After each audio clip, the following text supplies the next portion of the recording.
ce soit dans cette paracha, la paracha de la sortie d'Égypte, paracha de Bo. On sent l'odeur de Pessah là dans l'air, même s'il fait très froid dehors, l'odeur du Seder de Pessah. On est en plein dans le Seder de Pessah. Toute la paracha, c'est le Seder de Pessah, c'est les matzot, c'est vite, vite, vite. On a donc les 3 dernières plaies et la sortie d'Égypte au milieu de, pas au milieu de la nuit, à la pointe du jour, mais au milieu de la nuit, la plaie des premiers-nés et la première mitzvah de la Torah que nous allons commenter, qui se trouve dans cette paracha, et bien sûr également Chodesh Tov ou Mevorach, et bienvenue à Tou Bishvat qui arrive dans 15 jours. Et Bezrat Hashem, on fera, Rebecca, j'ai oublié de t'en parler, on fera la semaine prochaine un Seder de Tou Bishvat pour se préparer au Seder de dimanche soir qui suit. Voilà, il faut qu'on va s'entraîner au Seder de Tou Bishvat, donc Chodesh Tov, Chodesh Shvat qui arrive, le mois de Shvat, qui est un mois dont le mazal est le dli. C'est quoi le dli? En hébreu le sceau, en français le verseau. Qu'est-ce que c'est? Hop.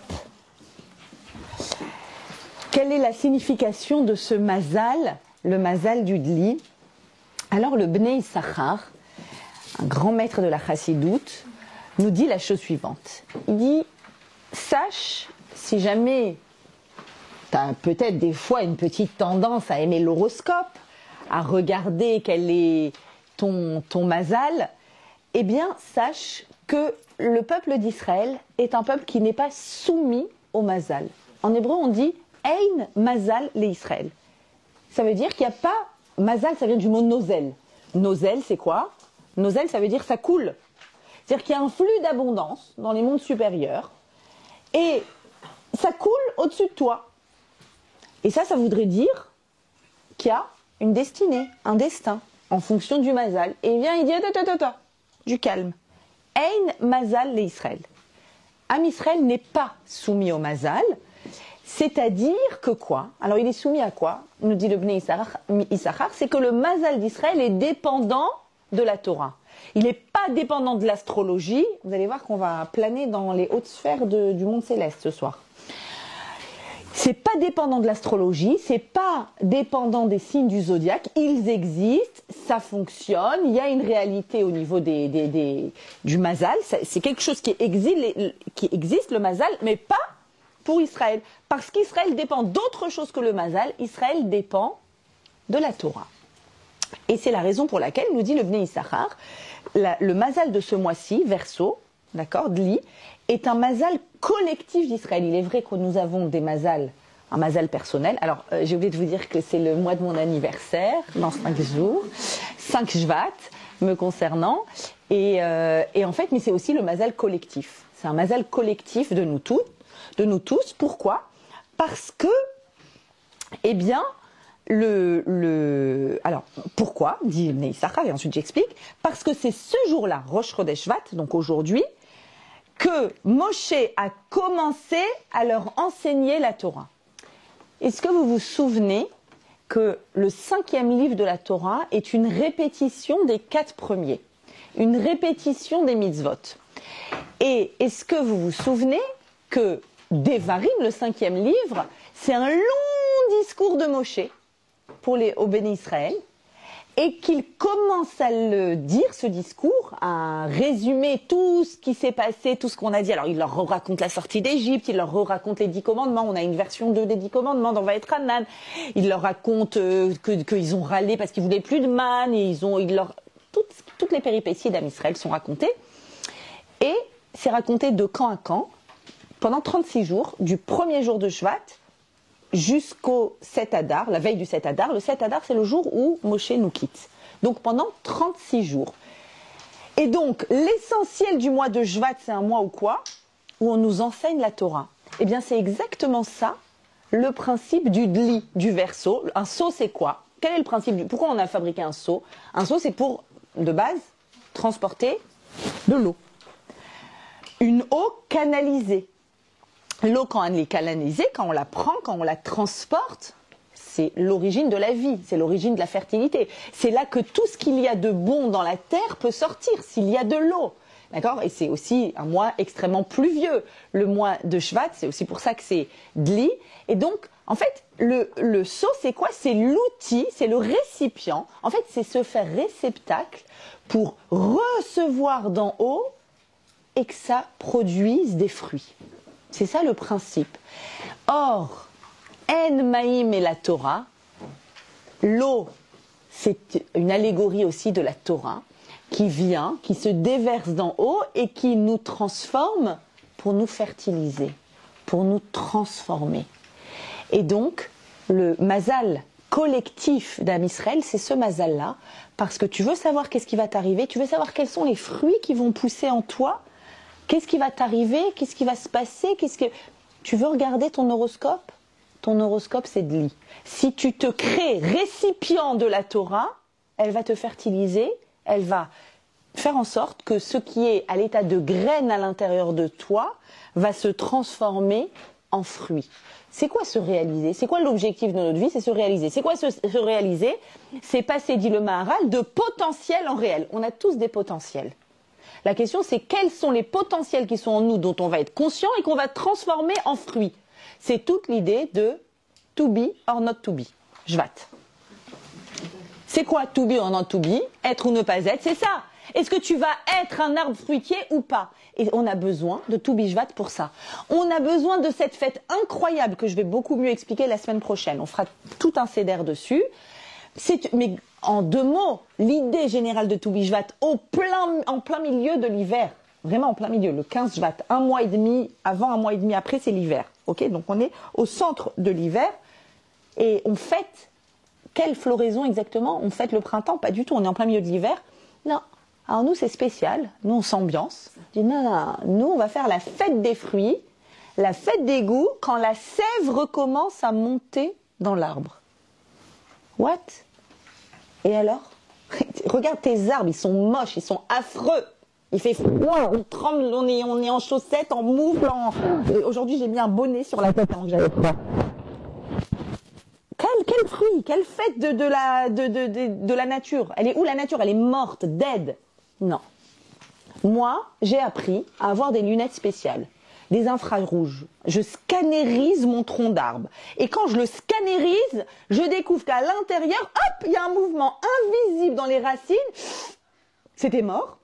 Et les racines commencent à aspirer une sève.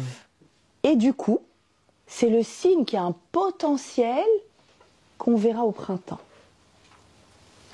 vers Pessah. À ce moment-là, on commencera à voir que quelque chose peut sortir. Mais ça ne sortira pas si maintenant tu dis pas « je crois en un processus invisible, souterrain qui a lieu ». Sur moi, sur ma famille, sur mon époux, sur mon travail, whatever. Et donc, notre mazal collectif de Dli, c'est de pouvoir se faire réceptacle de l'eau, c'est-à-dire de la Torah, et de dire « je crois que la Torah va me fertiliser. Je crois que la Torah va me faire produire des fruits inespérés. » Adam, l'humain, vient de Adama, la terre. La terre, c'est quoi ? C'est des graines à naître. Quelles sont les graines à naître à l'intérieur de moi ?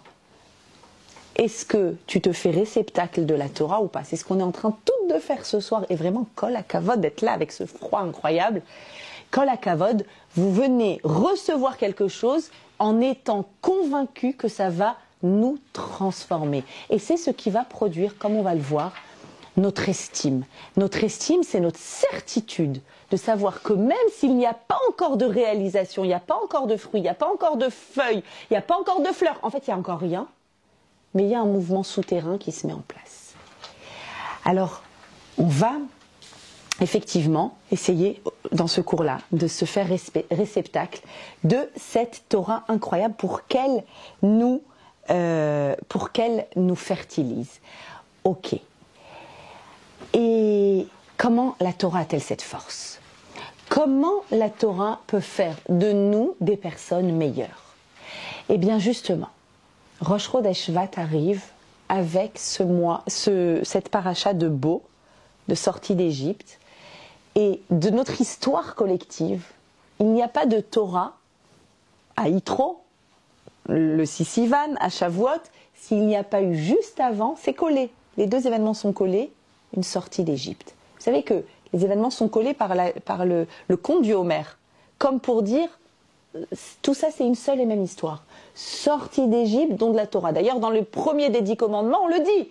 Anochi Hashem Elokecha, je suis éternel ton Dieu qui t'a fait sortir d'Égypte. Ça va ensemble. C'est ta naissance, c'est l'histoire de ta naissance. Donc comment la Torah a cette force-là de nous faire sortir les plus beaux fruits qui sont à l'intérieur de nous? Eh bien, c'est parce que notre histoire collective, c'est l'histoire d'une extraction de la pire situation qui soit, la situation d'esclavage. Et juste avant cette sortie, juste avant que l'on sorte d'Égypte, on reçoit, welcome, notre première mitzvah. Première du compte des 613, c'est quand? C'est cette semaine. Cette semaine, on reçoit notre première mitzvah, en tant que mitzvah, en tant qu'ordre, qu'injonction de Moshe, qu'il a reçu de Hachem. Tu leur diras, maintenant on est encore en Égypte, on est à la veille, un peu plus qu'à la veille, on est exactement 15 jours avant la sortie d'Égypte, puisqu'on sait que la sortie d'Égypte c'est le 15 Nissan, et on est au 1er Nissan quand on reçoit notre première mitzvah. Est-ce que vous savez quelle est la première des 613 mitzvot? Elle est tellement importante, elle est tellement fondamentale que Rashi, c'est un Rashi que je vous oblige à connaître par cœur. Je contrôle la semaine prochaine. C'est quoi le premier Rashi de la Torah? Première fois que Rashi prend sa plume et commence Bereshit bara Elokim. C'est quoi la première chose qu'il écrit? Il faut connaître par cœur. Amar Rabbi Yitzhak. Rabbi Yitzhak enseigne. Lo haya tzarich leatril et Torah ela mi hachodesh hazeh lachem. On aurait dû commencer le livre de Torah par la première mitzvah, qui est ce mois-ci sera votre premier mois, Rosh Chodesh, premier jour du mois de Nissan. La mitzvah de sanctifier. La mitzvah de faire kiddush à Chodesh, c'est-à-dire de sanctifier le début du mois lunaire. D'accord? Quel est le premier mois de l'année chez nous? Nissan, au printemps. Rashi dit, on aurait dû commencer la Torah par cette mitzvah. C'est un Rashi bombe, hein, bombe atomique. En gros, il dit à quoi ça me sert toute l'histoire de Bereshit et le début de Shemot? J'ai pas besoin. En fait, la Torah, c'est-à-dire quoi le mot Torah? C'est quoi Torah? Ça veut dire quoi le mot Torah? Tiens, c'est vrai, on fait des cours de Torah, même pas on explique. Ça veut dire quoi le mot Torah? Ça vient de quoi Torah? Hora'a, enseignement. C'est un livre d'enseignement. Donc c'est pas un livre d'histoire. Donc pourquoi tu me racontes Bereshit, tout ça, Avraham, Yitzhak, Yaakov? Réponse de Rashi, c'est pas le sujet, mais si déjà, je vais pas vous laisser comme ça. C'est quoi la réponse? Pourquoi on commence pas par la première mitzvah qu'on a cette semaine? Parce qu'un jour, viendront des gens qui vous diront, vous êtes des brigands, l'istimatem, vous êtes des brigands, vous avez volé Eretz Israël, c'est pas à vous. Tiens, il est prophète, hein. C'est un prophète, Rashi, au XIe siècle, il écrit ça. Ils vous diront, vous avez volé Eretz Israël, et vous leur direz, la terre, elle appartient à son créateur, il la donne à qui il veut. Bim. Je ne sais pas si ça a tout résolu, là, en 5 minutes, tous les problèmes, voilà, mais bon, on peut tenter, en tout cas, c'est ça la réponse officielle. C'est la réponse officielle. Donc ça justifie qu'on commence la Torah par Bereshit. Mais en vrai, de vrai, la Torah au sens Hora'a, enseignement, elle commence quand? Cette semaine. Maintenant, si c'est la première mitzvah des 613 mitzvot, mes amis, forcément, on a l'habitude que le début, Rosh, le début, contient toujours, comme la tête. Rosh, c'est la tête, c'est le début. La tête, elle contient quoi? Unité centrale de tout le corps. Elle commande tout. Ça veut dire que la première mitzvah, elle va commander, elle va donner le sens et la direction de toutes les mitzvot de la Torah. À travers la première mitzvah de la Torah, tu sais c'est quoi l'idée générale de toutes les mitzvot de la Torah? Elle est belle ou pas? C'est pas 613, il y a un paquet. Donc, résume-moi la Torah. Compliqué. C'est quoi la première mitzvah? Alors, la première mitzvah est écrite ainsi dans la paracha de cette semaine. Ha-chodesh hazeh lachem, ce mois-ci sera pour vous, Rosh Chodashim, le premier des mois. Rishon lachem, c'est le premier pour vous, le Chodshei Hashana de tous les mois de l'année. On a ici deux mitzvot en fait. La première, c'est d'avoir un calendrier lunaire. D'accord? Et la deuxième, c'est que l'année commence par Nissan. Et donc, en commençant par Nissan, on va avoir aussi, dans la suite de la paracha, la mitzvah d'avoir une année, un calendrier qui est à la fois lunaire et solaire. D'accord? Ça va jusque-là? Je vous ai dit, on va sur la lune, les étoiles aujourd'hui. Donc, on a le calendrier grégorien, il est solaire. Le calendrier musulman, lunaire. D'accord. La grande différence qu'il faut comprendre, ça veut dire quoi avoir un calendrier lunaire, solaire ou le nôtre, il est à la fois lunaire et solaire, c'est que l'année solaire, c'est-à-dire un cycle solaire dure, vous le savez, 365 jours et des poussières, n'est-ce pas? Et un cycle lunaire compte 354 jours. Donc il y a 11 jours de différence, ce qui crée un décalage. C'est-à-dire 12 fois un cycle de lune, ça fait 354. Donc on a 11 jours de décalage. Donc on va devoir ajouter un mois de Hadar tous les 2 ans à peu près, tous les 2-3 ans. En fait, de mémoire, je crois 7 fois en 19 ans. D'accord? Donc on va devoir doubler le mois de Hadar pour que quoi? Qu'est-ce qu'il faut? C'est dans la paracha de cette semaine aussi. Hayom atem yotzim bechodesh ha'aviv. Aujourd'hui, vous sortez d'Égypte dans le mois du printemps. Pessah doit tomber au début du printemps. Si notre calendrier n'était pas aussi solaire, il se décalerait de 11 jours.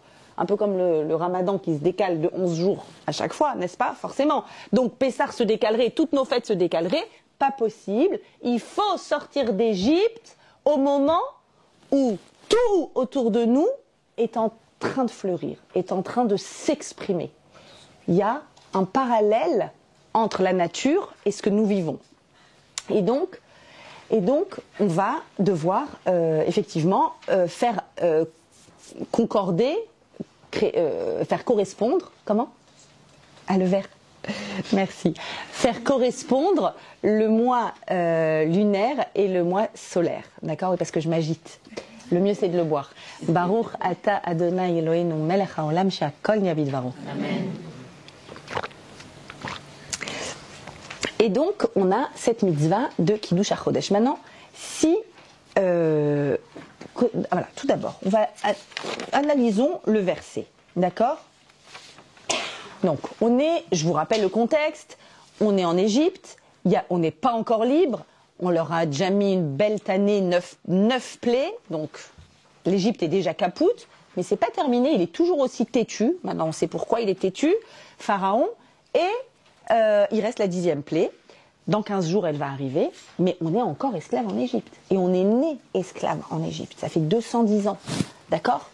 Donc, dans ce contexte-là, on reçoit cet ordre-là. On reçoit cet ordre et analysons le verset. J'aimerais comprendre. Tout d'abord, regardez le début du verset. Ha-chodesh hazeh lachem. Ce mois-là est pour vous. Que m'ajoute le mot pour vous? Ça veut dire quoi qu'il est pour moi? Ce mois est le début des mois. C'est quoi ce pour vous? Deuxièmement, demande Rav Hirsch, quelle différence entre la première moitié du verset et la deuxième? C'est dit autrement, mais j'ai l'impression qu'il redit la même chose. Ha-chodesh hazeh lachem, Rosh Chodashim, ce mois-là est le premier des mois de l'année. Rishon lachem, il est le premier pour vous des mois de l'année. Ouais, c'est pareil. On est d'accord? C'est la Torah, donc il faut essayer de comprendre ce que ça signifie. Alors, déjà, comment se faisait cette mitzvah-là historiquement? Ça, c'est juste important qu'on comprenne, parce qu'aujourd'hui, vous avez le calendrier qui sort chaque veille de Rosh Hashanah à la Sina. vous prenez précieusement votre calendrier, vous notez dans vos congés à l'avance pour poser vos jours et vous vérifiez très scrupuleusement si Yom Tov va tomber bien ou pas bien cette année, à savoir Shabbat, dimanche ou pas, et combien de jours vous allez demander. C'est-à-dire on a notre calendrier qui est établi sur l'année, on est d'accord. Alors ça c'est parce que malheureusement ça fait 2000 ans qu'on n'a plus le Beth Amikdash. En vrai, comment ça se produisait pendant 1500 ans? Comment on avait des débuts d'année, des débuts de mois? Eh bien, il fallait impérativement que 2 témoins regardent dans le ciel, cherchent, même si c'est l'hiver, eh bien que les nuages s'enlèvent, qu'il y ait une petite lueur, qu'on voit le premier instant où il y a le renouvellement de la lune, c'est-à-dire elle est invisible à peu près pendant une journée, une nuit, elle est complètement recouverte en fait, et ensuite, je vois un petit début d'éclair, un début de lumière, le début du quart, mais c'est le tout début de la croissance. Hop, les témoins vont chez les Kohanim au Beth Amikdash, prums, j'ai vu la lune se renouveler. Ah ouais, décris-moi.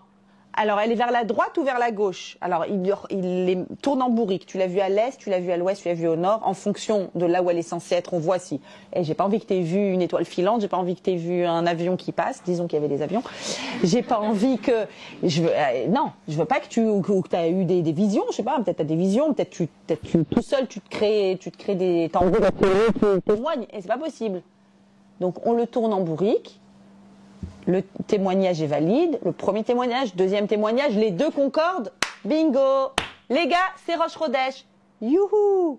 Ça veut dire que quoi? Ça veut dire qu'on sait quand c'est Tou Bishvat. Si c'est Shvat. Si c'est Purim, on sait quand va tomber Purim. On sait quand va tomber Pessah. On sait quand va tomber Yom Kippour. Mais tu peux pas prévoir à l'avance, telle date, ça sera Pessah. Tu vas dans quel club cette année à Pessah? C'est de telle date Ah non, il n'y avait pas ça. Ni le club, ni la date, rien du tout. Bah, tu le savais forcément 15 jours avant que c'était possible. À telle date, il va tomber Pessah. Ok. Rav Hirsch nous explique que pendant des années, les nations du monde ont voulu dire « Ah là là, les pauvres ». Ils étaient nuls en astronomie. Ils devaient attendre qu'il y ait des témoins qui voient. Ah, ça y est, c'est Rosh Chodesh. Ils n'étaient pas capables d'avoir une calculette, des petites connaissances astronomiques et de pouvoir anticiper, parce qu'on sait qu'on a des calculs, de pouvoir anticiper. Ils étaient nuls. Et Rav Hirsch qui explique, mais les calculs, évidemment, qui sont faits dans le... Depuis toujours, on connaît ces calculs, mais il y a une volonté que le témoignage soit un témoignage humain. Il y a une volonté à ne pas se soumettre à un calcul prévisible, parce que c'est quoi l'astrologie? Parce que c'est quoi le mazal? Parce que c'est justement dire que tu es soumise à quelque chose qui te dépasse. Et qu'est-ce qui te dépasse le plus au monde dans les lois de la nature? C'est la course prévisible de la lune et du soleil. Archi prévisible à la seconde près. On peut tout calculer. Très facile de calculer. Et donc, il y a des calculs extraordinaires dans les Gmarot qui sont faits sur les sages d'Israël étaient extrêmement compétents en astrologie, en astronomie, etc. Mais c'est dire, si le temps juif dépend de la course prévisible, c'est dire que nous sommes soumis à quelque chose d'immense qui nous échappe complètement. Or, il n'en est pas question. Nous voulons une vraie liberté. Et l'estime de soi, comme on va le voir, est complètement dépendante du degré de liberté que nous avons. Or, on est en train de s'adresser à des esclaves en Égypte. On est en train de leur dire, tu sais, demain, ça va être la folie. Vos enfants vont vous demander, c'est quoi le Pessah, pourquoi on mange de la matzah, etc. On est en train de les projeter et de les dans une terre où coule le lait, le miel. Attends, là, tout de suite, là, ce que tu es en train de dire, non, je le vois pas. Là, ma réalité, elle est catastrophique. Maintenant, venez juste, on essaye de comprendre c'est quoi la lune et le soleil au niveau de la philosophie juive. Je vous ai souvent expliqué que ce qu'on voit dans le monde physique est un miroir du monde spirituel. Vous vous souvenez? Très bien. Qu'est-ce que ça représente le soleil? Qu'est-ce que ça représente la lune? Le soleil, c'est la permanence. C'est le fait qu'on peut voir. J'arrive à voir. Ça, c'est un pâle reflet de la lumière originelle de Dieu. Donc le soleil, c'est l'expression de ma compréhension, de ma proximité avec Hachem, c'est le jour, c'est quand je vois, c'est quand je peux agir, c'est quand j'ai mes pleines ressources, c'est quand je comprends ma vie, c'est quand je suis en haut de la vague. Le soleil, c'est quand je suis en haut de la vague. Et la nuit, quand il n'y a pas de soleil, c'est comme ça, Hachem a créé un monde cyclique, c'est quand tu es au creux de la vague, c'est quand tu vois plus Hachem dans ta vie. C'est quand tu pries et tu dis j'ai pas compris. Il me paraît que la prière ça marche, mais je sais pas. J'attends de voir. Va falloir me le prouver. C'est quand il y a des échecs, c'est quand il y a des difficultés, c'est quand il y a peut-être des épreuves. C'est quand tu cherches à voir, c'est quand tu cherches à comprendre et que tu n'arrives pas. Dans la prière du matin, quand il y a le soleil, après le schéma, on dit Emet Veyatsiv. Emet, tout ce qu'on a dit sur le schéma Israël, Emet, c'est vrai, Veyatsiv. Et ça se tient, et c'est, comment dirais-je, Yatsiv? Solide. Voilà, ça c'est solide, c'est stable. Il n'y a aucun doute. Emet Veyatsiv, non, aucun doute. La nuit, on dit quoi? Le même passage du schéma. Emet Ve'emuna. Emet, c'est vrai. Emet, je suis sûre que c'est vrai. Mais j'ai besoin d'Emouna. Rationnellement, je comprends que c'est vrai. Oui, Hachem, oui, il m'aide, oui, je vais trouver mon mazal, oui, ça va aller, mon travail, ma parnassa, ma relation avec... Ça va aller. Emouna. Il me faut de la Emouna. La lune, elle est là quand il n'y a plus de soleil. Et elle te dit, je sais qu'il n'y a pas de soleil là dans ta vie. Là, je sais que c'est l'hiver de ta vie.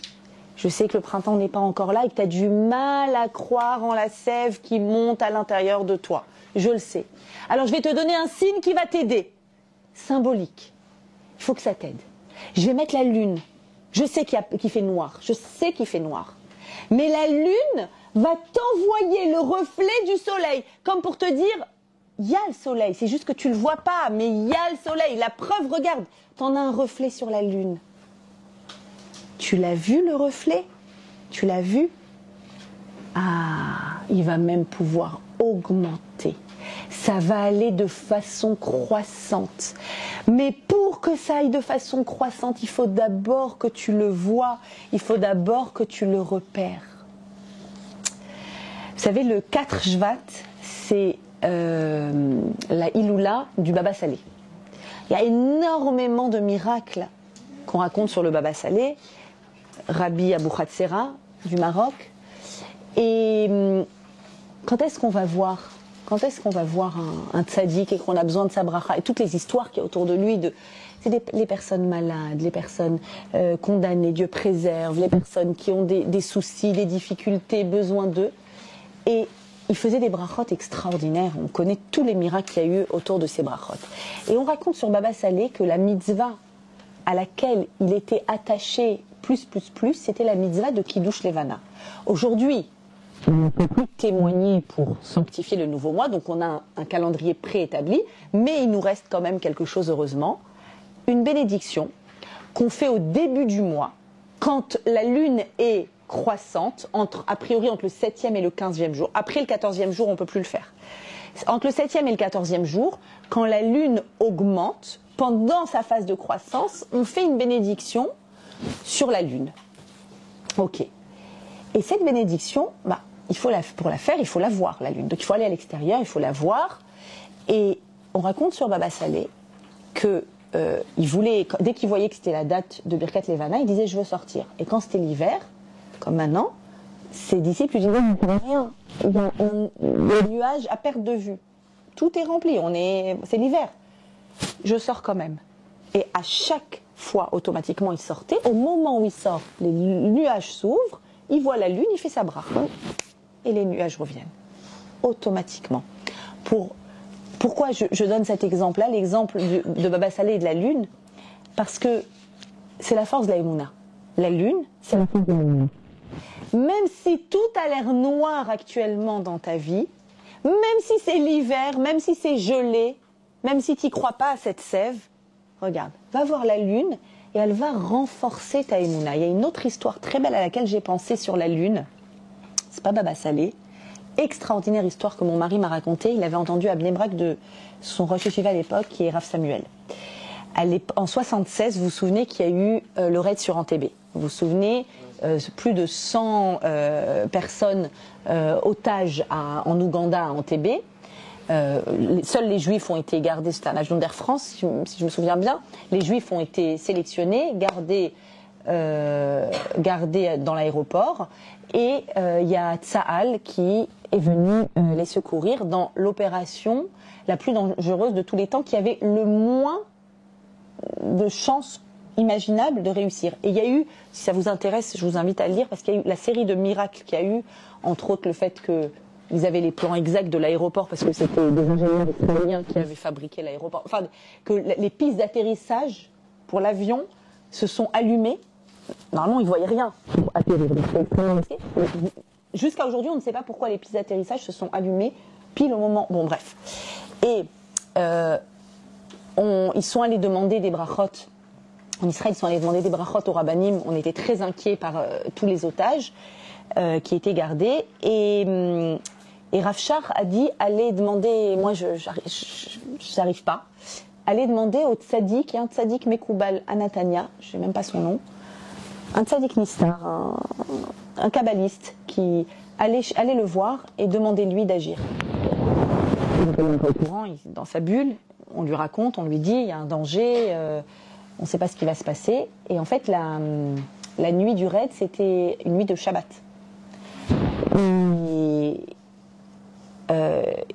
Donc on est allé voir ce rave, qui a entendu, il a dit ok, et tenez-moi au courant, je vais prier, tenez-moi au courant. On apprend à la sortie de Shabbat que le raid est extraordinaire et que tous les otages sont libérés, etc.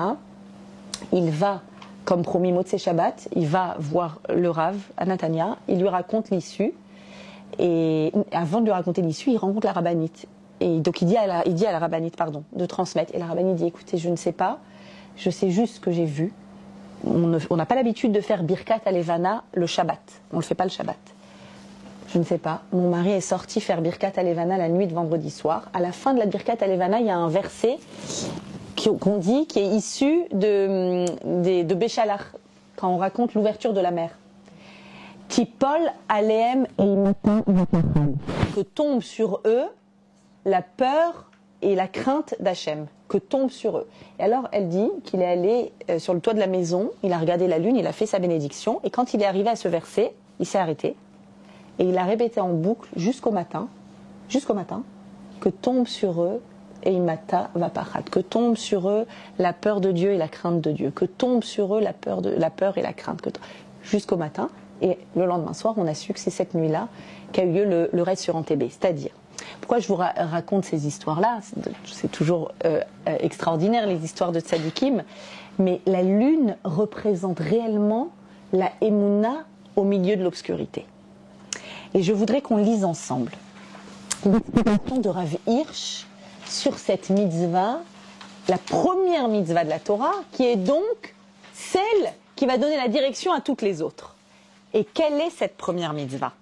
Du coup, on a dit, c'est pas factuel, j'ai besoin qu'il y ait des témoins, parce que sinon, on est nul en astronomie, on ne sait pas comment faire. On sait très bien quand est-ce qu'il y a la nouvelle lune. Et vous savez quoi, même quand, pour toutes sortes de raisons, ça ne nous arrange pas que Rosh Chodesh tombe maintenant, Lo Adur Rosh, dit la Gemara. Ça veut dire, on ne veut pas que Rosh Hashanah tombe Aleph Dalet Vav, un dimanche, un mercredi ou un vendredi. Parce qu'on ne veut pas qu'il y ait Yom Kippour et Shabbat qui se suivent.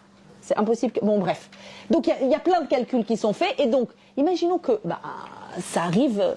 Alors, le Beit Din a la possibilité de poser des tonnes de questions pour embrouiller les témoins. Et Rosh Chodesh va être décalé. Allô? What? Attends.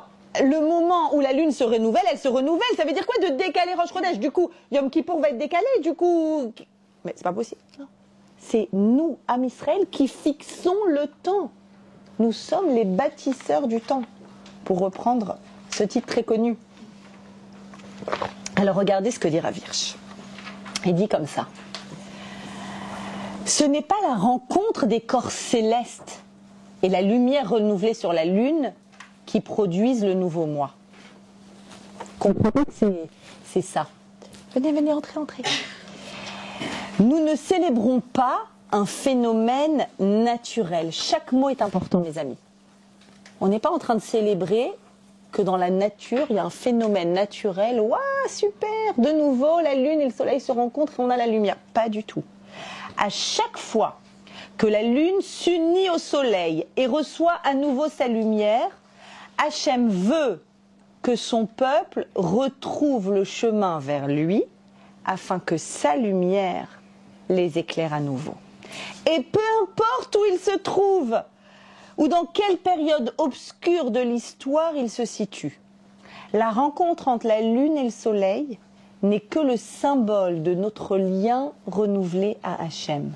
Le renouvellement de la lune est le symbole et la raison de notre propre renouvellement. Pourquoi c'est la première mitzvah de la Torah qui va donner du sens à nos 613 mitzvot? Hachem nous dit: je veux que tu crois en la réalité, en ta réalité, de produire du neuf dans de l'ancien. Je ne veux pas que tu crois à la génération du jetable. Ça marche pas, je jette. Ça fonctionne pas, je suis nul.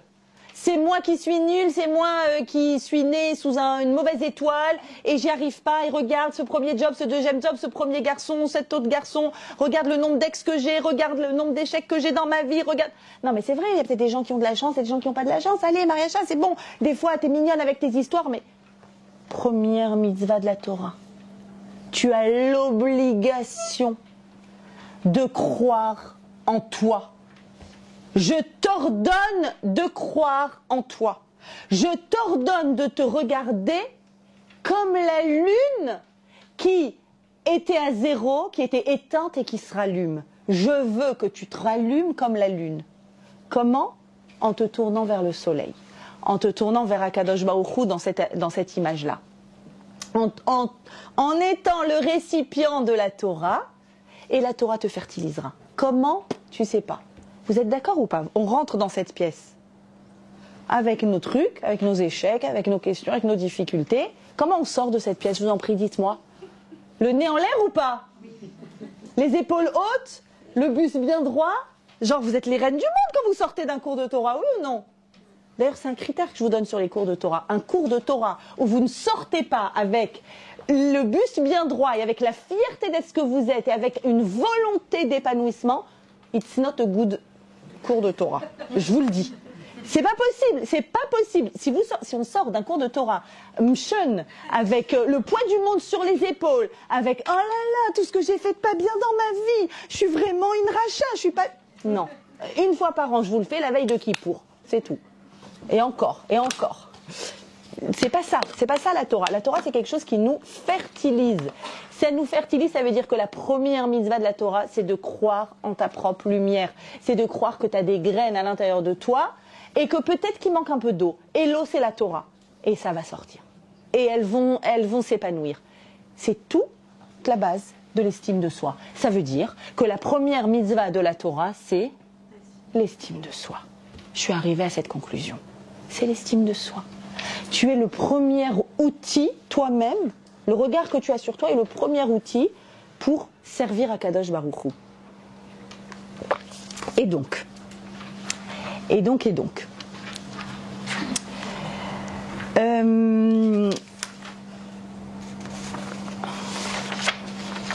Alors, on est dans comment on fait pour apprendre à s'estimer? Il y a fait, magnifique. La lune nous invite à ça. Le renouveau m'invite à ça. Et c'est chaque mois de nouveau, je dois de nouveau sentir cette force à l'intérieur de moi. Comment on fait? Comment ça fonctionne? Alors, ça fonctionne de la façon suivante. Tout d'abord, n'oublions pas qu'on est en train de parler, là, quand on dit ça, à des personnes qui sont nées esclaves et qui doivent être capables d'envisager la liberté. Ça me fait penser à l'allégorie de la caverne. Ok? Il n'y a pas de lumière. Allégorie de la caverne. Google, vite, allégorie de la caverne. Platon, bravo. Bon, ils sont dans, vous verrez, peu importe, c'est pas le cours. Et effectivement, on a deux types d'asservissement liés au temps. Et c'est pour ça qu'il est tellement fondamental de se libérer finalement de cette pensée qu'il y a quelque chose au-dessus de moi qui m'oblige, qui me formate et que je suis emprisonnée par ça. Comme on l'a dit, la Torah nous dit dans la paracha Hayom atem yotzim miMitzrayim. Hayom, aujourd'hui. C'est aujourd'hui que vous sortez d'Égypte. Dit dans le mois du printemps, aujourd'hui. Il y a deux types d'asservissement au temps. Il y a un type d'asservissement au temps, c'est le type du passé. Vous connaissez ? Asservissement au temps. Avant, c'était mieux. Vous connaissez avant. Oh là là. Oh, quand j'avais pas toutes ces rides là. Ah, quand j'avais la force. Ah, avant, quand les enfants étaient petits, et qu'ils étaient tous à la maison, et qu'ils étaient pas... Oh là là, c'était bien. Ou bien, avant, mon ex, c'était incroyable. Ah, mon ex, c'était... Là, qui va être à la hauteur ? C'était avant, c'était mieux. Donc, comme j'ai mon avant qui était mieux, le hayom, le aujourd'hui, nul. Et il y a un autre type d'asservissement au temps, c'est le demain. Un jour, ça ira. Non, c'est pas grave, je supporte. C'est pas grave. Là, je prends sur moi, c'est dur. Si Dieu veut un jour... Mais là, t'as le poids du monde. Donc, t'as où le... Ouais, avant. De toute façon, ça sera jamais à la hauteur de ce que j'ai vécu avant. C'est trop bien, c'était génial. Ou bien, j'ai qu'à attendre qu'un jour, ça arrive. En gros, ouais, c'est les deux phrases que j'entends. Soit des jeunes filles qui vont me dire « Mais quand est-ce que je vais me marier ? Mais quand est-ce qu'il va arriver ? Mais quand est-ce qu'il va arriver ?» Ou ceux qui me disent, les autres filles qui me disent « Mais pourquoi je suis mariée ? Mais pourquoi je me suis mariée ?» Ou bien pareil avec les enfants. Mais quand est-ce que j'aurai un enfant ? Quand est-ce que j'aurai un enfant ? Mais quand est-ce qu'ils vont partir de la maison et être indépendants ? Donc il y a avant et il y a après. Il y a les deux asservissements, ok ? Et là, la Torah, elle vient, elle dit Hayom. Hayom. C'est maintenant. C'est maintenant que c'est en train de se passer. Là, tu as une possibilité de chercher cette graine de liberté à l'intérieur de toi. Une très belle histoire que j'ai entendue. Une vraie histoire au XVe siècle, au Maroc, décidément, le Maroc. C'est parce que j'y vais ce Shabbat. Ça doit être pour ça que je suis connectée au Maroc. Je vais à Iniloula ce Shabbat, si Dieu veut, au Maroc. Et donc, au Maroc, au XVe siècle, un juif est emprisonné par comment il s'appelle, le moufti. C'est ça que ça s'appelle ? Ouais. Et c'est son jour de bonne humeur. Et tout d'un coup, il dit, allez, je vais me faire aller. Je lui offre un jour par an à cet homme. Un jour, il peut être libre. Il peut sortir de prison un jour. Après, il revient. Et un jour dans l'année, il peut. Donc, il lui annonce la bonne nouvelle un jour par an. Qu'est-ce qu'il fait, notre juif ? Il écrit une lettre à son rave. Et il dit, waouh, un jour par an, je suis libre. Et j'ai le droit de décider lequel. Rosh Hashanah, Pessah, la fête de la liberté. Je sais pas moi, le miracle Pourim.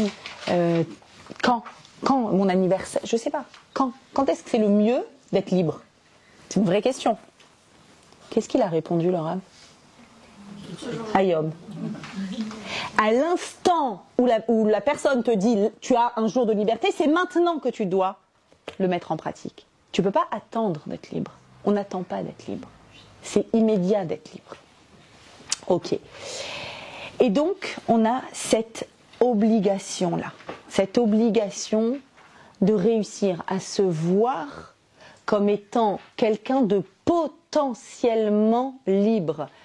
Il y a de l'obscurité, mais je vais visualiser à l'intérieur de moi ce début de lunaison, ce début d'éclairage, et en fait, je vais le mettre, je vais l'extérioriser.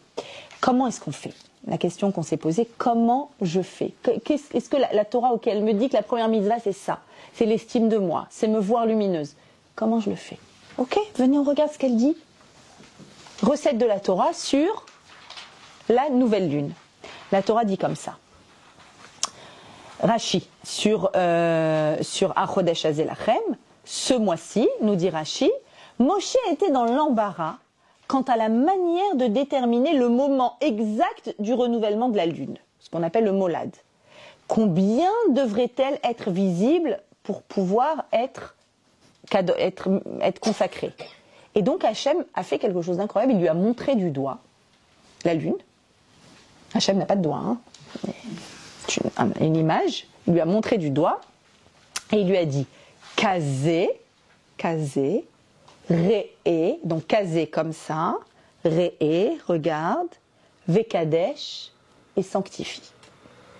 Kazé, Réé, Kadesh. J'ai ici les 3 étapes nécessaires pour l'estime de soi.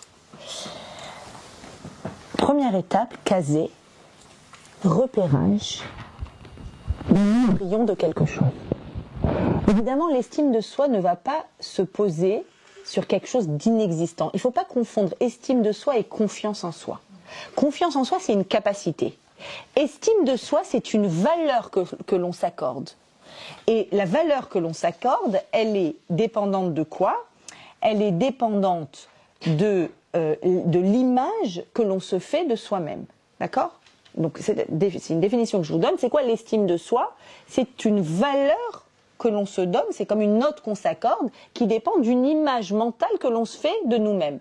Dans la confiance en soi, c'est une capacité. Par exemple, j'ai pas du tout confiance en moi pour vous faire cours en anglais là.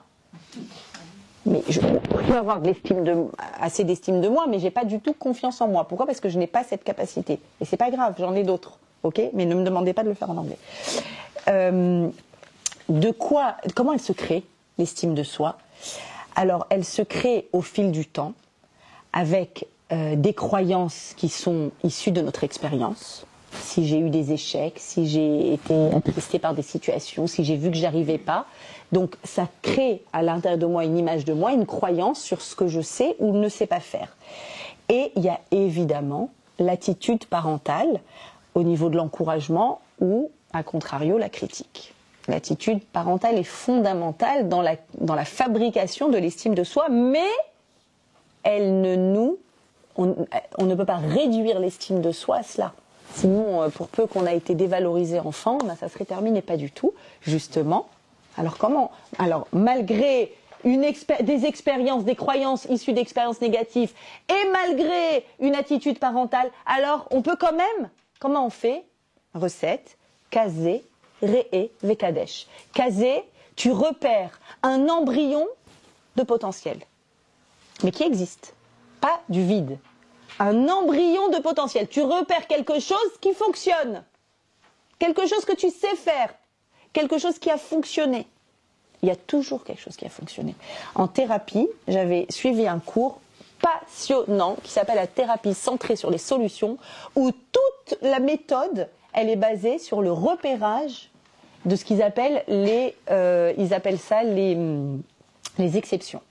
Le repérage des exceptions. Quelqu'un arrive au bout de sa vie, il y a une exception. Quand est-ce que ça fonctionne? Quand est-ce que ça va moins mal? Ok, on repère quand est-ce que ça va moins mal. On repère ce qui fait que ça va moins mal. Je vous le réduis. Et à partir des exceptions de la vie, en visualisant ce qui fonctionne, l'embryon de fonctionnement, ça n'a pas besoin d'être une réalisation majeure. Pas besoin que ce soit une story, d'accord, qu'on raconte à tout le monde et qui est waouh avec 1 milliard de likes. Toi, tu as vu que quelque chose fonctionne. Repérage. Réé, c'est l'image mentale. Regarde-le, regarde ça, mais fais un focus dessus. Tu as repéré quelque chose qui est bon dans ton estime? Tu as repéré à l'intérieur de toi quelque chose que tu aimes, quelque chose que tu sais faire? Ok, tu te focalises dessus. Tu radotes dessus. Coincé à l'intérieur de ça. Je sais faire ça, je sais faire ça, je sais faire ça. J'y arrive, je suis compétente, je suis compétente, je suis compétente. Donc je le repère et je le visualise. Et la 3e étape fondamentale, Kadesh, je le dis, je le verbalise. C'est pas que dans ma tête, je le raconte. Je le raconte à ceux que j'aime, à ceux qui ont confiance, en qui j'ai confiance. Et en fait, c'est de cette façon, on est dans un fonctionnement qui va alimenter positivement quelque chose qui est, même à l'état embryonnaire, exactement comme la Lune. La Lune, au début, la lumière est embryonnaire et ça va être de plus en plus. Sur un enfant, quiconque a éduqué un enfant sait à quel point c'est formidable cette méthode. Formidable. Il a par hasard rangé un jouet. En fait, il voulait le jeter n'importe où, mais il est tombé dans la caisse à jouer. Donc t'es là, t'applaudis, tu dis « Ouais, mais t'es trop fort, t'as réussi à ranger le... » Et puis, tu le repères, te focalises et tu le verbalises, mais il va tout balayer. Et ça fonctionne extrêmement bien. Pourquoi ? Parce que n'importe qui a envie d'alimenter sa propre image, une valorisation personnelle. Évidemment que l'entourage aide, mais ça fonctionne extrêmement bien et c'est la première mitzvah de la Torah. Donc, ok. Donc, obligation d'être dans ce renouveau, encore et encore. Je trouve un nouveau potentiel et je l'extériorise et je l'amplifie. En préparant le cours, je me suis rappelé, au-dessus du bureau de mon père, il y a un petit parchemin avec un cadre, avec une phrase de Rabbi Nachman, où il y a écrit en hébreu dessus, « Il est interdit d'être vieux. » Il est interdit d'être vieux. Asur liot zaken. C'est interdit d'être vieux. Ça veut dire, Rabbi Nachman qui dit ça. Interdit d'être vieux. On ne peut pas être vieux, c'est impossible. Être vieux, ça veut dire être le produit d'un passé, c'est tout. Non. Je suis à l'origine de mon futur. Pas que. Évidemment qu'il y a notre histoire, mais notre histoire, on ne peut être réduit à notre histoire. Et donc, oui, c'est vrai que dans la Torah, on n'a pas le droit d'être vieux. Et c'est pour ça que tous les mois, hop, Chadash. Du Chadash. Et c'est pour ça que le verset, on avait posé la question, quelle est la différence entre le début et la fin ? Eh bien, le début, c'est HaChodesh Hazelachem, ce qui est neuf pour vous, ce qui va être neuf pour toi, à l'intérieur de toi, la Chem, c'est chez toi que je veux du neuf. Rosh Chodashim, le début des mois, c'est du Chadash pour toi. C'est à toi de le faire à l'intérieur de toi, comme on l'a expliqué. Ok. Est-ce que on est vraiment toujours capable d'être dans cette dynamique positive ? On y arrive toujours à aller chercher nos bonnes graines à l'intérieur de nous qui poussent. Alors regardez comment la paracha, elle insiste et elle va s'adresser à nous les mamans. C'est pour ça que je veux vous le transmettre. Elle s'adresse à nous les mamans et elle nous dit, regarde, toi la femme, à quel point tu as encore plus que quiconque le potentiel du renouveau. Vous le savez, Rav Hirsch l'a dit, l'image de la lune et du soleil, c'est aussi l'image de Hachem et du peuple juif. Il y a une autre image très connue de la lune et du soleil, la force masculine dans le monde et la force féminine. La force féminine étant cyclique comme la lune. D'accord ? La femme avec son cycle, chaque mois, lunaire, un cycle lunaire. Je crois qu'il y a plus d'accouchements, je ne sais plus quand, la pleine lune, je ne sais plus, bref. En tout cas, la lune a des influences sur notre cycle, c'est évident. Et de toute façon, on est cyclique. Alors regardez la suite de la paracha.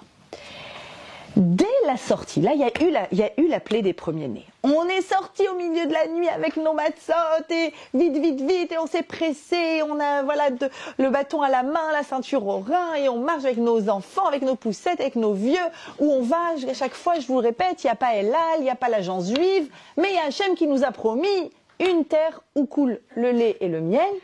Et là, à peine sorti, on reçoit encore une mitzvah. Et encore une mitzvah qui parle du début. Et oui, on est dans la naissance d'Israël. Et c'est quoi cette mitzvah qui parle du début ? Kadesh li, sanctifie pour moi, kol bechor peter kol rechem. Consacre-moi tout premier-né qui sort de ton utérus. Parmi les Bnei Israël, dans le peuple d'Israël, Ba'adam, chez l'homme, ou Ba'behema, mais aussi chez vos animaux. Le premier animal est consacré à Hachem et le premier enfant de chaque femme est aussi consacré à Hachem. C'est le fameux quoi ? Pidyon, Haben, qu'on fait aujourd'hui, d'accord ? Pidyon, Haben, du premier bébé garçon qui naît. Qu'est-ce que c'est ? Donc c'est pareil, une des premières mitzvot aussi qui parle du début. Et là aussi, Rav Hirsch, merveilleux. Alors, j'ai pas pris le temps de vous le traduire, mais je vais vous le traduire maintenant. Rav Hirsch nous dit de quoi relève cette mitzvah. Encore une mitzvah du renouveau, mais là, c'est du renouveau féminin, avec une force féminine particulière d'être capable d'être dans ce mouvement permanent d'aller chercher le neuf, et fabriquer du neuf. Mitzvazou, cette mitzvah, est à la base, en fait, la sanctification de l'utérus, du rechem. Im hayeled arishon hu zachar. Si le premier bébé à venir est un garçon, alors il ne naît pas seulement pour sa maison et sa famille, mais pour Hachem aussi, à l'intérieur de sa maison et de sa famille. Et c'est ainsi qu'il est dit que l'utérus de la femme, Asher Beledat Yeladze, qui, à travers la naissance de cet enfant, est devenu un utérus de maman, c'était un utérus de femme. Après le premier bébé, c'est devenu un utérus de maman, Rechem M. Alors, et tous les autres enfants à venir viendront de cet utérus qui est devenu un utérus de maman. Ok, dit-il. Kedoshim M. Ainsi, tous les enfants à venir qui vont naître, Kedoshim Hem Lachem, ils sont aussi Kadosh pour Hachem. Rak betor arechem ve'al arechem, c'est à l'intérieur de cet utérus et de par l'intermédiaire de cet utérus que l'aîné est devenu kadosh. C'est-à-dire que l'origine de la kedusha, de la sanctification, n'est pas du fait qu'il est l'aîné, mais c'est du fait que l'utérus a changé d'état. Qu'est-ce qu'il est en train de nous dire? Nous, on pensait, jusqu'à ce que je découvre ce Rav Hirsch, je me suis dit, bon, le premier-né, il a un rôle particulier, et donc, du fait du rôle particulier, parce qu'il est le premier-né, il y a tout ce principe-là de Kedusha sur l'aîné. Pas du tout, dit Rav Hirsch. C'est pas l'aîné, c'est l'utérus. Quand un utérus, pour la première fois, devient un utérus de maman, le fait que cet enfant l'ait rendu utérus de maman, confère donc à l'enfant le fait qu'il est responsable d'une mission, peu importe, mais du fait de quoi? De l'utérus qui a changé d'état. C'est-à-dire, qu'est-ce qu'on est en train de nous dire ici? Toi qui es cyclique, toi qui as appris à compter tes semaines de grossesse en semaines d'aménorrhée, c'est-à-dire 15 jours avant le début de ta grossesse, tu le comptes. C'est dingue, parce que c'est évident que tu n'étais pas enceinte quand tu avais tes règles. Ok? Pourtant, ma gynéco qui est là, elle est toujours là, on est d'accord? Hein? Où est-ce qu'elle est? Je sais plus. Elle était là. Tu valides ce que je dis. Donc, on compte en semaine d'aménorrhée. Mais c'est extraordinaire le fait de compter en semaine d'aménorrhée. Pourquoi? Parce qu'on est en train de dire que la perte de sang, donc la perte d'un potentiel de vie, qui a précédé la grossesse, fait partie de mon processus de grossesse. Mais c'est incroyable. Donc l'obscurité d'avant m'a créé la lumière. C'est-à-dire que mon creux de vague a produit mon haut de vague. Et donc en fait, quand un utérus devient un utérus de maman, tu deviens quelqu'un qui peut dire au monde entier, moi j'y crois au renouveau. Le renouveau, c'est une vraie force parce que j'ai vécu des choses difficiles, j'ai vécu des déceptions, j'ai vécu des pertes, j'ai vécu des absences ou des échecs. Et j'ai vécu aussi la possibilité de donner la vie après ça. Et donc, je crois en cette émouna. Je crois en cette force cyclique de l'être féminin, de la lune, de nos vies. Parce que depuis Adam Arishon, c'est comme ça.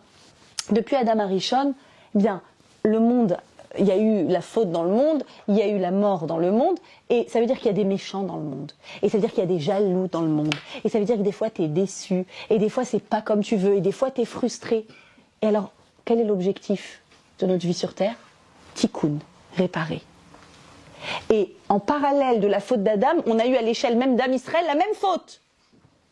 Elles sont très comparables. La faute du Hegel, la faute du veau d'or.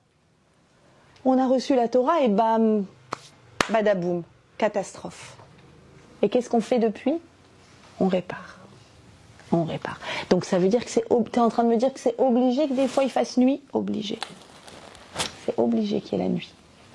Mais tu sais quoi? Quand il y a l'hiver, il y a la sève qui monte. Et tu es obligé de voir la sève qui monte. Et tu sais, quand il fait nuit, il y a la lune. Et la lune, elle te rappelle que demain, il fera jour.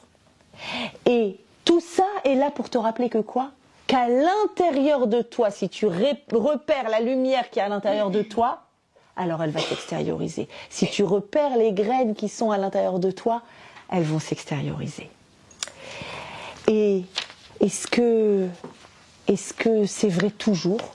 Quel que soit le niveau j'ai envie de dire, de boue dans laquelle je suis en train de nager, le niveau d'épreuve, le niveau d'échec, et s'il y a plein de choses, combien de jeunes femmes, filles viennent me dire, dis-moi un truc qui va dans ma vie, regarde dans ce domaine, et là, et j'arrive pas, et je peux pas, et Dieu, il m'a oublié. Attends. Toute la sortie d'Égypte, elle est là pour te rappeler ta hauteur et ta valeur, et ton estime de toi. Et comment comment se crée l'estime de soi? Alors, si vous allez et vous tapez sur Internet dans les sites de psychologie, l'estime de soi, comment vous trouverez, comme ce que je vais vous dire tout de suite, on a dit que les croyances issues, je vous l'ai dit tout à l'heure, les croyances issues de l'expérience font qu'on baisse en estime de soi, l'attitude parentale s'il y a des critiques, ou l'attitude de l'école, ou l'attitude voilà, peu importe. Et ils vont nous mettre à une troisième chose. Je ne sais pas d'où elle sort. C'est écrit dans tous les sites. Un degré de liberté personnelle. C'est quoi ça? Degré de liberté personnelle. T'as des gens qui vivent... t'as 2 enfants dans une famille qui vivent un divorce. Il y en a un qui va trouver des ressources et l'autre il est écrasé par les autres. Deux personnes dans la vie vivent un échec amoureux et une va retrouver des forces et l'autre va dire t'as vu, je t'avais dit, il n'y a rien qui marche. Degré de liberté personnelle. Donc il y a à l'intérieur de toi ce degré de liberté et quoi d'autre? Enfin, pas quoi d'autre, et c'est lié en fait. Et dans ce degré de liberté, il y a quoi? Eh bien, il y a ce que la Torah nous décrit. Alors, j'ai pris trop de temps, donc je vais vous le résumer, mais je veux vous le résumer. Toute l'idée du Pessah. L'idée du mot Pessah. Pessah, c'est la fête de la liberté. On vient de dire que l'estime de soi dépend d'un degré de liberté. Ok, et chaque année, on est invité à revivre Pessah. Ça veut dire quoi, Pessah? Passer. Passover. Passer au-dessus. D'où la fête de Pessah s'appelle Pessah. Maintenant, il y a des trucs dingues qui se passent à la fête de Pessah. Qu'est-ce qu'on se rappelle dans le nom de Pessah? Un truc. La nuit, à minuit, quand Hachem a frappé les premiers-nés égyptiens, il est passé au-dessus des maisons juives. Alors déjà, comme dit mon fils de 5 ans, de 1, Hachem, il n'a pas de corps. Hein, de 2, ça veut rien dire. Ça veut dire quoi? Il passe. Mais ça veut dire quoi? Et c'est le nom. Passé. Pessah, passé. Et Rav Friedman nous explique merveilleusement. Il dit le Korban Pessah s'appelle Pessah et la fête s'appelle Pessah. C'est Rashi, cite Rashi, au nom de la Psicha, c'est-à-dire le fait qu'Hachem passe au-dessus des maisons entre les Égyptiens et saute d'un Égyptien à l'autre. Et Israël Emtsaï, Israël du milieu, est sauvé. Et alors il va apporter toute une explication en disant, en fait, Rashi, quand il dit Israël Emtsaï, Israël du milieu, il ne parle pas du milieu géographique. C'est pas qu'il y avait une maison égyptienne, une maison juive, une maison égyptienne, certainement pas. C'est-à-dire quoi, Israël du milieu? Symboliquement, on est en train de parler le juif basique du milieu. Pas le tzaddik, Baba Salé. Pas celui qui est... Tous les juifs qu'on connaît autour de nous. C'est-à-dire quoi qu'Hachem est passé au-dessus de sa maison? Vous vous souvenez qu'il ne fallait pas sortir de la maison? Ils avaient mangé le Korban Pessah, l'agneau pascal. Ils avaient mis le sang sur les linteaux, je vous rappelle, et ils avaient l'interdiction de sortir. Il fallait rester dans la maison. On sait que dans le langage kabbalistique, la maison, c'est l'habillage, c'est l'extériorité. Il faut rester à l'intérieur. Notre degré de liberté, il provient de quoi? De notre intériorité, n'est-ce pas? Rester à l'intérieur. Que Hachem passe au-dessus de la maison, ça signifie quoi? Ça signifie que Hachem, le soir de Pessah, il ne regarde pas qu'est-ce que tu as fait, qu'est-ce que tu n'as pas fait, tu t'appelles un bon juif, un pas bon juif, tu es à tel niveau spirituel, tu fais tant de prières, tu crois en Dieu comme si, tu vas à des groupes. Regarde pas. À l'intérieur, il y a un point intérieur. Un point intérieur qui est issu de notre histoire. Et ce point intérieur-là, inaltérable, je vous explique souvent notre Neshama, inaltérable, ce point intérieur fait que on est connecté à ce degré de liberté intérieure, à ce qui fait de nous ce qu'on est vraiment. Et Hachem, il passe au-dessus de quoi de la maison? Il passe au-dessus de ta toiture, ta devanture. Ouais, la façade, elle est à refaire, ça va pas du tout. Celle-là, elle fait n'importe quoi. Elle a complètement oublié les mitzvot. Il passe dessus. Il dit, attends, à l'intérieur. Il y a de la pureté. Elle est connectée. Ok. Alors, elle va se libérer. Alors c'est sûr qu'elle va se libérer. Elle va se libérer de tout ce qui la limite. Elle va trouver cette lumière intérieure et elle va réussir à générer, à partir de cet embryon de lumière intérieure, elle va générer encore plus de luminosité. Et ça, c'est la force de la nuit de Pessah. C'est pour ça que je suis toujours impressionnée à quel point Pessah est une fête qui réunit les familles, les enfants, peu importe où ils sont, peu importe ce qu'ils font, peu importe. Il y a des cédères dans les Beth Rabad au Katmandou et dans tous les coins du monde. Et Pessah, on dirait que l'odeur nous attire, je ne sais pas. Il y a quelque chose qui nous reconnecte parce qu'on a besoin de ce degré de liberté. Et en réalité, ça nous vient d'où? Avraham, Yitzhak et Yaakov. Les linteaux représentent Avraham, Yitzhak et Yaakov, les linteaux de la porte. C'est-à-dire, à l'intérieur de nous, on est connecté à eux. Et c'est vrai que le lien avec nos ancêtres, ça fait de nous ce qu'on est. Et ça me fait penser la force de nos ancêtres et la force de quand même quand ils sont plus là, et peut-être de la force des Hiloulot, ça me fait penser parce que je m'apprête à aller au Maroc ce Shabbat pour une Hiloula très particulière et que je veux bien partager avec vous parce que je crois que vraiment quand on est quel que soit le niveau de difficulté ou d'échec ou de réflexion qui est le nôtre concernant notre vie, se connecter à cette chaîne-là,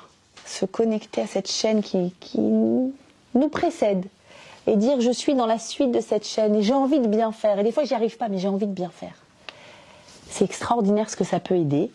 Et là, alors pour la petite histoire, au Maroc, je vais dans la Iloula de l'arrière-grand-père de mon gendre, d'accord, du mari de ma fille, qui est un Cohen donc issu de Oujda.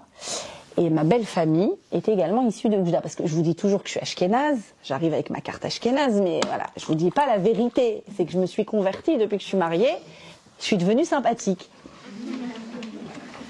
Et donc, pourquoi je vous raconte ça? Parce que, comment ils se sont rencontrés, une colonie de vacances, lui il était mono dans une colo, et elle a été mono dans deux colos, une colo fille, une colo garçon les deux colos étaient dirigés par mon frère, et il a vu ce jeune homme, il m'a dit, oh là là, il y a un garçon, on dirait ta fille, c'est de la folie, comment ils correspondent et tout. Bon, ils habitaient aussi au Rincy comme nous, machin truc, on s'est renseigné, on a vu, ouais, bonne idée de rencontre. Maintenant, ma fille, elle voulait pas du tout rencontrer à ce moment-là, elle rentrait en P1, bon bref, je vous passe les détails, et au final, ça s'est fait, et magnifiquement, et un jour, et puis bon, je sais que lui et sa famille d'origine de son père vient d'Oujda, et que donc c'est une ville au Maroc, et que la famille d'origine de ma belle-mère c'est aussi Oujda, mais bon, good. Ma belle-mère déménage, elle sort une caisse de photos, et tout d'un coup elle voit une photo de famille où elle a, je sais pas, 4-5 ans peut-être, donc ses parents, Zichronam Livracha, son père était président de la communauté d'Oujda, et elle voit assis à côté de son père, le grand-père de mon gendre, qui était le Dayan de la communauté. Donc le Dayan, donc les deux arrière-grands-pères en fait, assis côte à côte sur la même photo, qui sont enterrés dans le même cimetière, l'un à côté de l'autre. Et donc c'est la Iloula du Dayan, donc de ce fameux grand-père, et ça tombe le jour de mon anniversaire. Donc double gain magnifique de prier sur le Sadi qui était Dayan. Et donc on a compris, c'est tellement improbable, les conditions de ce Shidduch étaient tellement vraiment improbables, sans rentrer dans les détails, c'est une histoire de fou, qu'on a compris en fait que tous les deux, ils se sont fait top là, dans le ciel, tout simplement, allez, ma petite fille, mon arrière-petite fille, mon arrière-petite, et hop, et donc voilà, c'est assez extraordinaire de voir comment finalement, il y a des liens, des shidduchim qui se font, et donc voilà, je me propose de prier pour toutes les jeunes filles qui veulent venir me donner leur nom, écrivez-moi sur une feuille vos noms. C'était un très très grand tzaddik, un très grand kabbaliste, et je pense que c'est un grand mérite d'aller prier. Et puis il a tellement bien travaillé pour ma fille que je vais lui demander de faire pareil pour mes élèves. Voilà, donc Bezrat Hashem, que cette paracha vous apporte toute l'estime de vous que vous méritez d'avoir, et qu'elle vous permette de vous reconnecter à ce degré de liberté à l'intérieur de vous. Bezrat Hashem, que poussent en vous toutes ces graines-là, ces graines du mois de Shvat, qu'elles puissent pousser, qu'elles puissent s'extérioriser, que vous puissiez découvrir votre potentiel, que la Torah vous fertilise. Et n'oubliez pas, quand on sort d'ici, comment ? Comme ça, hein ?